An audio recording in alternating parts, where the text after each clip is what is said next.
Welcome to the Anxiety at Work podcast. I'm Chester Elton, and this is my co-author and dear friend, Adrian Gostick. Hi, everybody. We hope that the time you spend with us today is going to help remove the stigma of anxiety and mental health in the workplace and your personal life. We invite experts from around the world of work and life to give us ideas and, most importantly, tools to deal with anxiety in our world.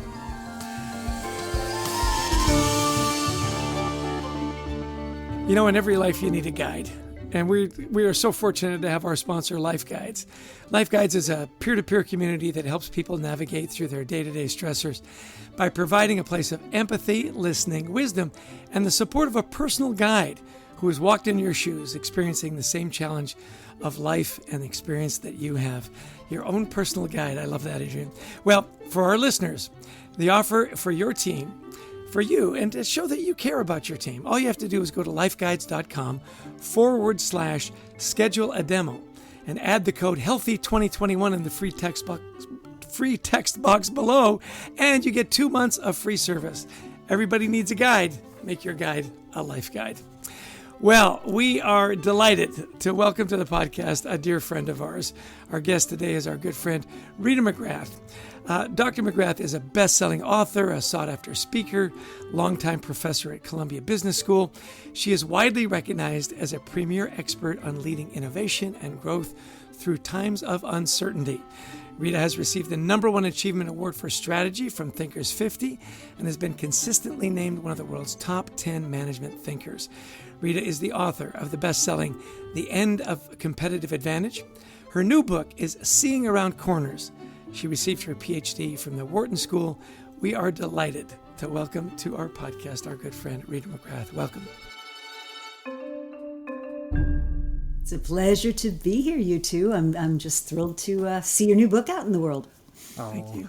Hey, thanks, Rita. And it's so great to have you on the show. We really, as one of the world's experts on uncertainty, we found that, look, this is one of the most oft-cited sources of anxiety we heard, too, as you said, we put our book out into the world. Now, I love, as I did my background on you, I know we've known you for a while, but I did a little bit of background, and I know you started in strategy, but I think the cool kids have now migrated to innovation and in all your world. So you help organizations through uncertainty while they're continuing to innovate. Now, but to accomplish this, you say we as leaders have to absorb as much uncertainty as possible. So help us understand that. Yeah, so what that means is, as a leader, you're organizationally and hierarchically better off than the people reporting to you to take on the burden of possibly being wrong, to take on the burden of possibly not having all the answers. Because if you ask the people below you to take on that burden, they'll just freeze. They'll freeze in the headlights, and you'll get back these totally dysfunctional responses. So let me give an example. I was working with a group in the insurance business launching a new product. And the important thing to know about insurance is it's regulated in the United States, state by state. And so how big your geographic footprint can be when you launch is completely determined by how many state regulators have said, green light, you can market in our state. And so I'm having this conversation that I'm observing between the project manager and the operations guy who's responsible for making this all happen. And the project manager is basically saying, are you ready? Are you ready? And the operations guy is, well, I'm not sure. I don't know. I think we're all right. And, given, and just waffling, like we're not getting anywhere. Like we're not getting a yes, we're not getting a no, we're getting no information whatsoever, which is what happens if you force people into high anxiety situations. So my colleague and I pulled the project manager aside and we said, look, you're asking him an impossible question. And he said, why? I said, because the big uncertainty here is we don't know how many states. So you've got to put a stake in the ground, say what you think the number of states is, and then ask him, is he ready? And so he said, all right, well, I'm not getting anywhere as it is. Maybe I'll give it a try. So he goes back and he says to the head of operations, well, say I told you to be ready for 15 states. Could you do that? And the guy was like, oh, absolutely, 15. We've even got a little spare capacity. I could move this. I mean, it was total clarity. Now, why I think that matters so much is not a single fact changed during that entire interchange. All that happened was the senior-most person who was best able to bear the possible downside of something going wrong absorbed that uncertainty. He said, assume 15. So let's say it was 25 and the guy wasn't ready. it's no longer the burden on his shoulders anymore. He was told to be ready for 15, and he was ready for 15. And, if it was a fiasco, not so. And if they only had to be ready for 10, he'd have been over-prepared, and that would have been fine. So it makes it a no-lose proposition for the people working for you. I love the no-lose proposition. Talk about reducing anxiety. Yeah, you're going to win no matter what. That's awesome. One of our favorite case studies in the book Anxiety at Work is one that you gave us with the Navy SEALs, the taskers and the optimizers. Walk us through that and how it can help us better understand dealing with overload in the workplace. Yeah, so one of the things the Navy SEALs are famous for are these hazing rituals. They call it Hell Week. And these guys are just put through physical torture, and they don't get to sleep, and it's uncomfortable. And what they're really testing for is this commitment to teamwork, this presence of mind under pressure, the ability to cope with real horrible physical and emotional demands. And what they studied was the behavior of people towards these massively demanding and uncertain environments. And they found there were two kinds of people that tackled them. And so the first kind of person tried to optimize, right? They tried to figure out where they would best put their time and sort of think through how much energy should I put on this task and how much should I reserve for the last. And the taskers just kind of met the challenge that came at them, said, good, that's behind me, went to sleep, got woken up when the next challenge was, tackled that, went to sleep. They sort of chunked it up much more, whereas the optimizers were trying to create a kind of a flow where no flow existed. And what they found as they went back and studied this was that the optimizers didn't get enough rest. They were trying to impose certainty on an uncertain circumstance. Instead of meeting the moment and overcoming it and moving on, they were just kind of moment to moment to moment and very stressed out by it. And I think that has metaphors, and not all of us are fortunately under the stress of what being a Navy SEAL is all about, but all of us are faced with those kinds of situations where we have to decide, do I just grapple with the task at hand and get that behind me, or do I really try to do a little bit longer term plan? And I would argue when uncertainty is really, really high, your taskers do better because they say, I know I can't plan. I'm just going to acknowledge right here I can't plan. So I'm going to deal with what's right in front of me and step back and wait to see what new information comes after that. So how do you know, if I'm a leader, how do I know if somebody's a tasker or an optimizer? How do I help them, perhaps if they are more of an optimizer, in crisis, uncertain times, just eat a bite of the elephant at a time? How do I know, and how do I help? Well, I think Tom Kolditz wrote a definitive story about this in his wonderful book, In Extremis Leadership. And he talks about what these leaders in very, very dangerous and unpredictable situations do. And the first thing that they do is they reduce the emotional temperature. So they don't add to it. They don't make everybody even more crazy, right? They say, no, let's calm down. Take a deep breath. Let's step back. Second thing they do is they get their people involved in tasks outside themselves. So it's almost like, Adrian, you don't give them the choice. You say, okay, for the next 45 minutes, here's what I want you to do. I want you to move this pen, from point A to point B. And this is why I want you to do it. And when I learn more, I'll come back and tell you. So what you're doing is you're creating a tasking situation for your people by protecting them from themselves almost. And then the third thing that they do is they exhibit competence, right? They show, here's what we're going to do and here's why I think it's going to work. And all of this is built on a foundation of trust. And the way that Tom talks about trust is you build up trust slowly over a long time. And you build up your trust bank in peacetime. And that's what helps you prepare for the hard times. Ooh. That's so true. I love that idea. You build up trust so that when you do get into, and we will all get into these times. So another thing you talked to us about was this idea of prioritizing. I love the metaphor you used of sort of boxes on a truck, which I've since used. But help us understand how to apply this, and tell us about that story of the visiting professor too when you were at Wharton. Oh, it was a great old story going back to my early days with Ian McMillan, who was my professor, my counselor, my mentor at Wharton, and I worked in his entrepreneurial center.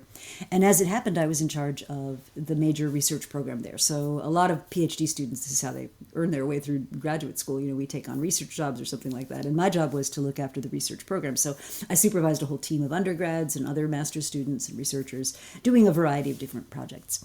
And at the time, so I commuted about an hour and a half to get to Philly. I live in Princeton, so I was commuting. I had little kids, and I think I just had our son when I was at that time, and so he would have been 2, right? So I had a 2-year-old, a long commute, visits to campus. And so my point is just like, I was busy. I'm not whining, but it was busy. So I would plan my day on campus for those days that I was there.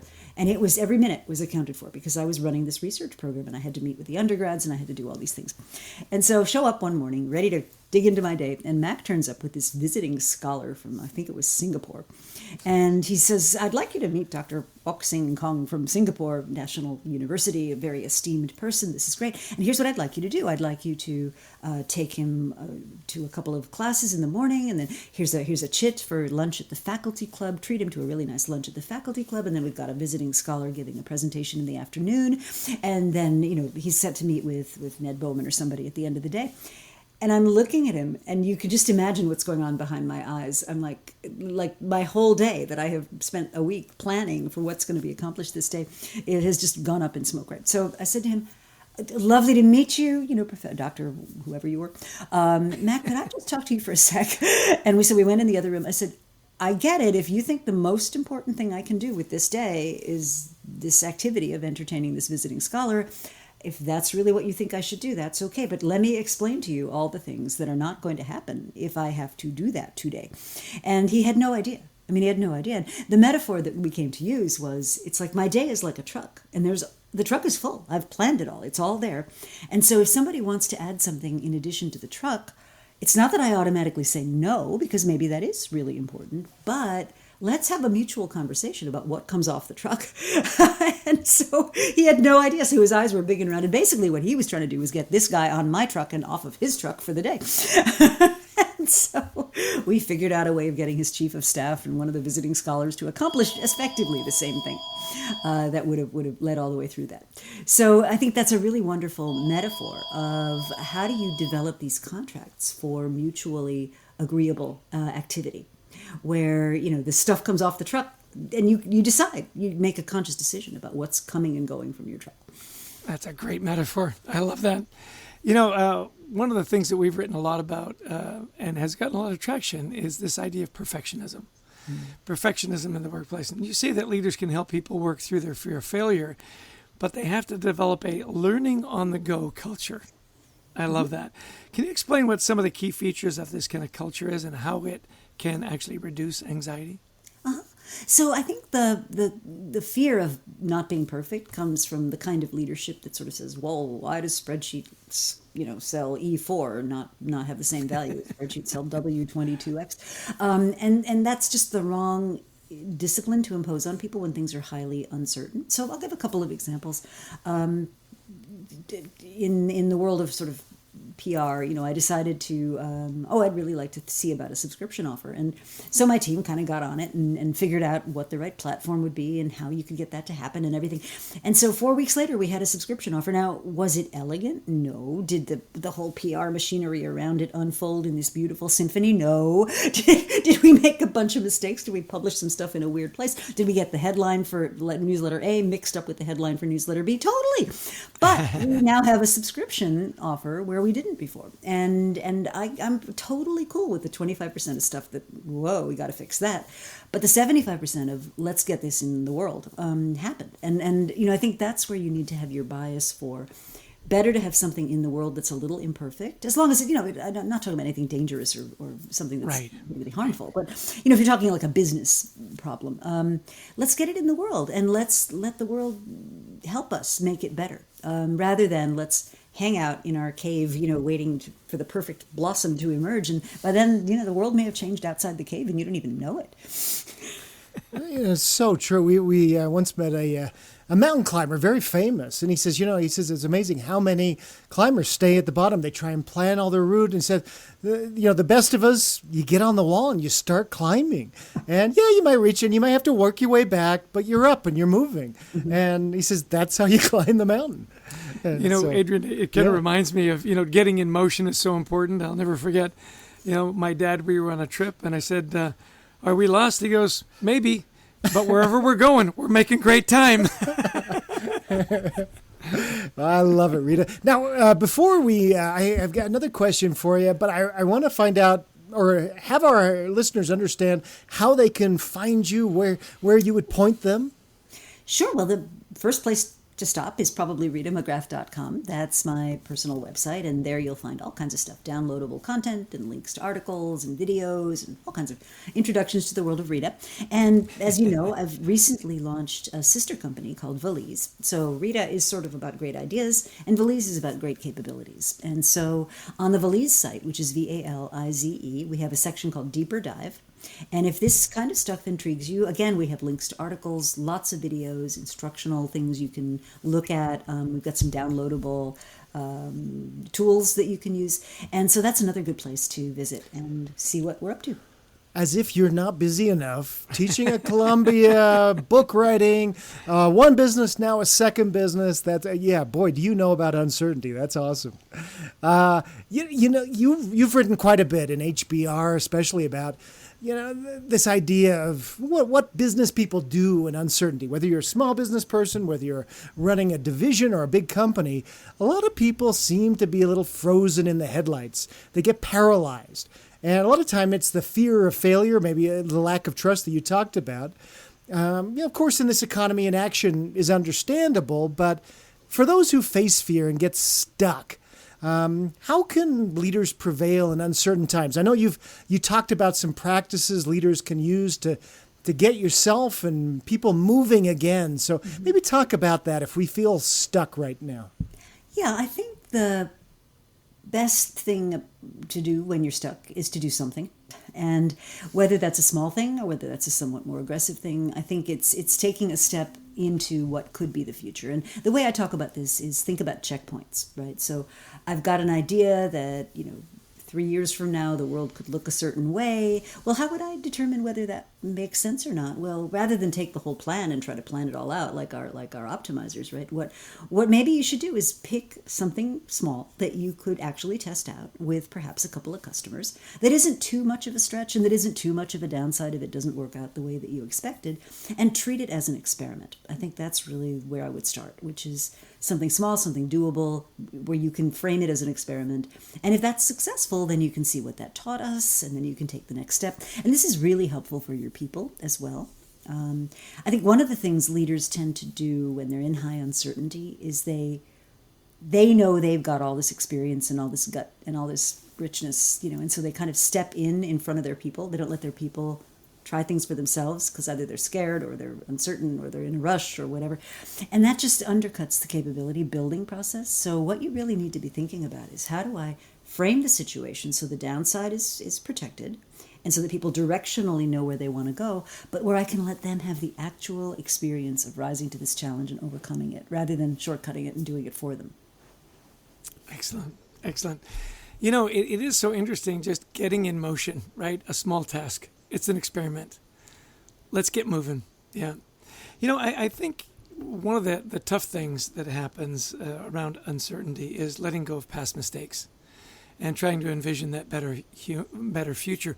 Isn't it human nature to dwell on those mistakes and hesitate on envisioning the future? How do you get people to let go and move on? Because and by the way, I want to take copious notes on this because I have a real tough time in letting go of past mistakes. And isn't it funny? Even when you thought you've let go, there are those moments where it all comes rushing back. Yes. So coach me up, doctor. Oh, sure. So it's a bit like the old joke about, how many Southerners does it take to change a light bulb, right? And how many does it take? Well, it takes about 20. It takes one to change the light bulb and 19 to talk about how good the old one was. Which is not meant to be dismissive of Southerners at all, but it's sort of this hunger for nostalgic, this reliance on the past. I think the first thing you want to think about is a concept I call forward-only thinking, which is, if I were to stop the world today and somebody else were to take over my body, and I were just an observer for the next half day, what would they do? If they came into this whole situation fresh and had to make decisions based on where I am right now, what would they do differently? So that's one that I can recommend. And it's forward-only thinking. It's the past can be lovely memories, but it's the past. Sometimes a symbol can help. So a symbolic shift, a symbolic burial. So at a corporate level, I had a client whose company was the product of a merger of 3 different companies, and they had never gelled. let's say they were yellow, red, and blue, right? And you'd have conversations about the blue people would say, ugh, well, of course they said that. She's yellow. You know how that goes. And so there's a new CEO comes in and he's like, wait, this merger happened 10 years ago and you people are still in each other's throats. So he said, all right, we got to break this, right? And I'm going to do something symbolic to break it. And what he did was he sent out a note on a Friday. And he said, okay, anything that anybody has in the office, I don't care if it's tchotchkes, yugas, awards, employee of the month, anything you want from the previous entities that we were created from, you take it home. Because if it is here over the weekend, it is going to disappear.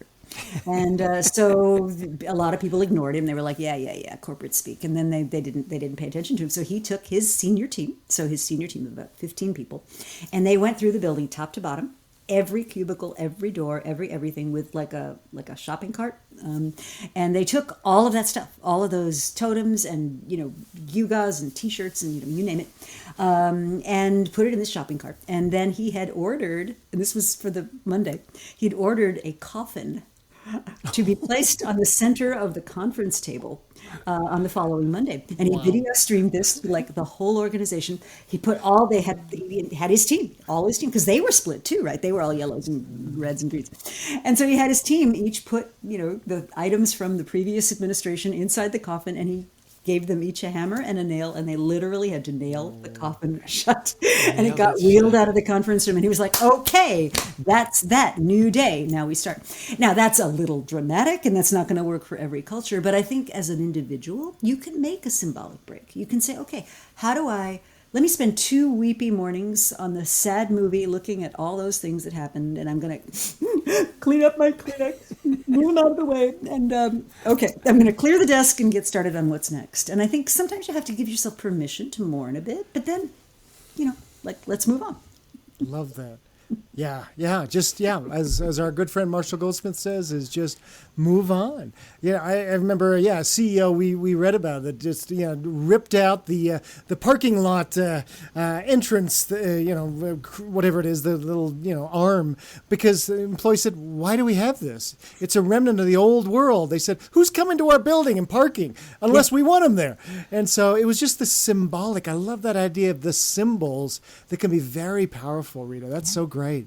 So can I give you another one that I absolutely love it. Absolutely. And it shows how these things hang around, right? Long after they're no longer appropriate. So one of my clients is Goldman Sachs, and they just moved to this brand spanking new gorgeous building. But of course, the new building came after 9/11.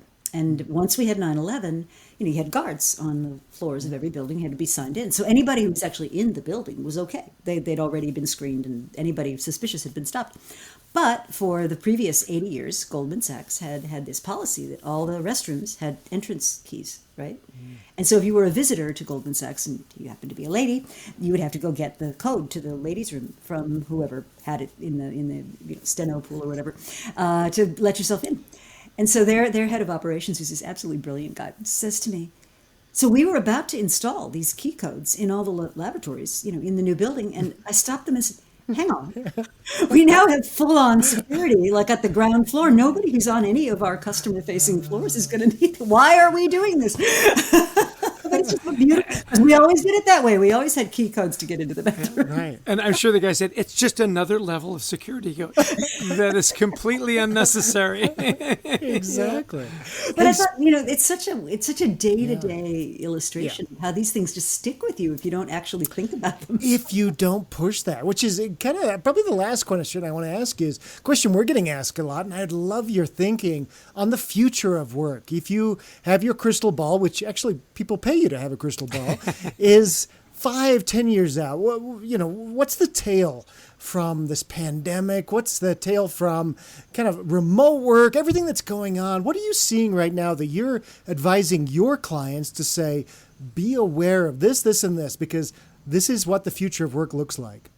Yeah, well, I think this is one of those great scenarios where prediction is going to serve you less well than preparedness. And I think what I tend to do is take 2 or 3 or 4 scenarios and then see which ones are sending me stronger signals as more information comes in. So there's one really strong signal, which is echoed in the popular imagination. The office is done. It's sweatpants forever. And right. So that's one camp. And then there's another camp that's like, oh, no. It's butts in seats, right? And we need to get back to corporate culture, and that's what we need to have. And then there's this weird amalgam of stuff in the middle, which is maybe a little in the office, maybe a little at home, maybe this, maybe that. And I think what's probably going to emerge from those is some mishmash none of us have ever thought of. So all those butts in seats CEOs, yeah, that'll be great until they lose the top 12 people they just spent millions of dollars recruiting last year because they're like, I'm going to commute and sit in an office all day with headphones on to do coding? I don't think so. Thank you very much.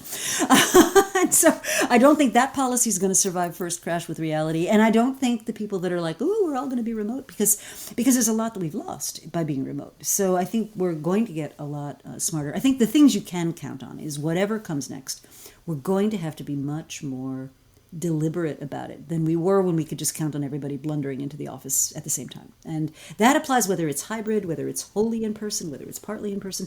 We're going to have to think about that, and a lot of companies in the recession, let's not forget that, in the pandemic, a lot of companies in the pandemic have hired people who physically cannot be commuters to the office. So they have already, without anybody really making a big policy about it, they've made a commitment to a remote workforce at some level.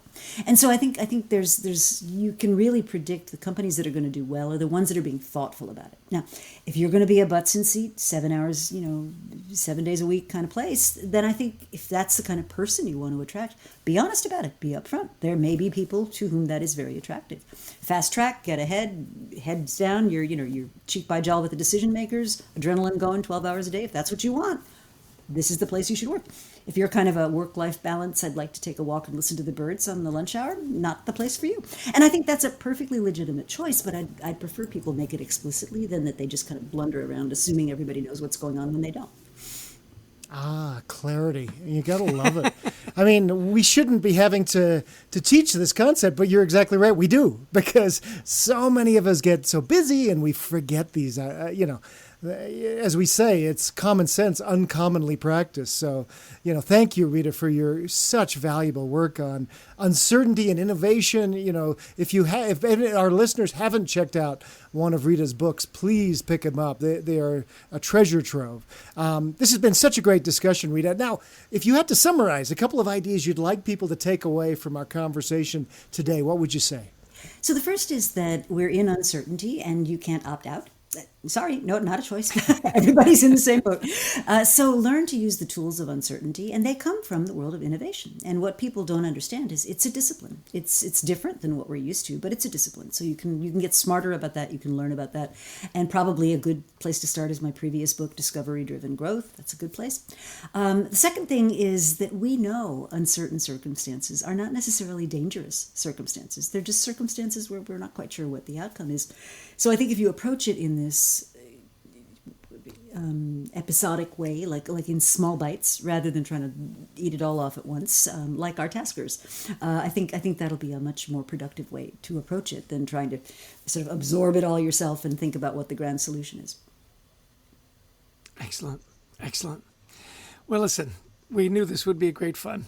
You've got such a positive energy about you, Rita, and so accomplished. Thank you for taking the time and sharing what you know and helping our listeners get through uncertainty, help them build a little resilience, and at the same time get some stuff done. Absolutely. I love the rituals. Yeah, because let's face it, we're in business to stay in business, right? We got to get stuff done. Got to get stuff done at some point. Got to pay the bills. Okay. Thanks, Rita. This has been great. Thanks, guys. Lovely to see you again. Adrian, Rita McGrath. 15 pages of notes. I mean, how cool. The folks we get on our podcast here, Rita McGrath, a renowned professor at Columbia Business School, who really is one of the world's experts on uncertainty. And, first thing she says is, look, we, as leaders, we've got to absorb much of the uncertainty for our people. We're putting it on them, and it's not fair. Yeah, and be really specific. I loved her example in the insurance company. A general question like, are you ready? There's too much ambiguity. There's too much uncertainty. I don't know what that means. Are you ready? Ready for what?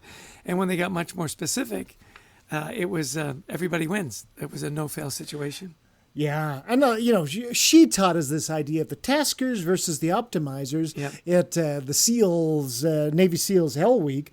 But I've also heard this from marathon runners who say, no, I look to the next point on the horizon. That telephone pole 200 yards away, that's what I'm working toward. I'm not working toward 26 miles, right? Bite at a time. Yeah, and creating those tasking situations. One of the things that's really funny that I took away from this, and I've heard the SEAL story many times, is that the optimizers never got enough rest.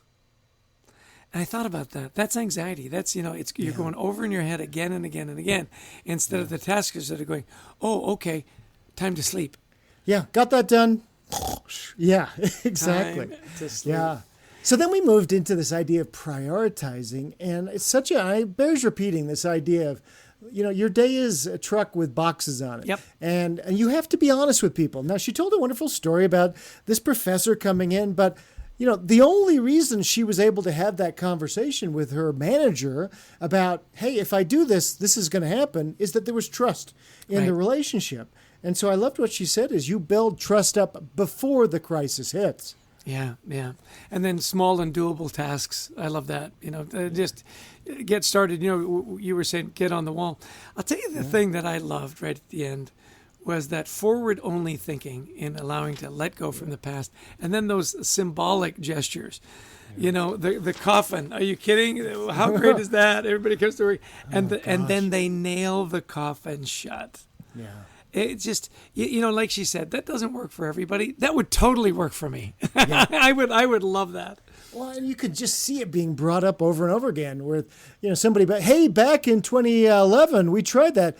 Ted, do you not remember the coffin? Yeah. You could just see that being brought up. So I love that idea. So many good stuff. I really liked, like you said, that forward-only thinking, but also what should we do as managers? We frame the situation so that people, feel positive about where they're going. Yeah.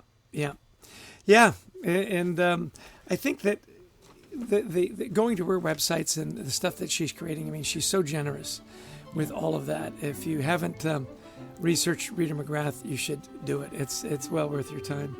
Well, we always love to give a shout out to our Life Guides sponsor. It's really interesting. I keep thinking, Rita is a life guide for so many people. Walked in their shoes, can give you great advice. Well, Life Guides is this peer-to-peer community. It helps people navigate through their day-to-day stressors, giving you a personal guide that's walked in your shoes and experienced the same challenges you have. And they've given us such a generous offer to show that you care about your team and that you want them to navigate through all this uncertainty. All you got to do is go to lifeguides.com/schedule a demo, add the code HEALTHY2021 in the free text box to receive 2 months of free service. And all of this will be in the show notes, by the way. Rita's websites, Life Guides, the offer, it'll all be there for you.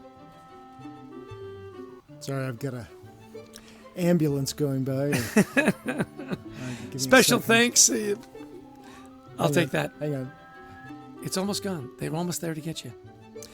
Well, we want to give a special thanks to everybody who puts this show together, especially Brent Klein, our wonderful producer, Christy Lawrence, who finds all these amazing guests, and especially for all of you who have listened in. If you like the podcast, please share it. We'd also love you to join our online community, WeThriveTogether.global, where we're creating a safe place to talk about anxiety and mental health in the workplace. Well, we'll see you again in about a week with any kind of luck. Adrian, close us out. Oh, well, thank you, everybody, for joining us. If you enjoyed this, please download the podcast so we can continue building up this movement around removing the stigma of mental health at work. We encourage you to check out our new book, Anxiety at Work, and thank you, everybody. We wish you the best of mental health this week. Take care and be well.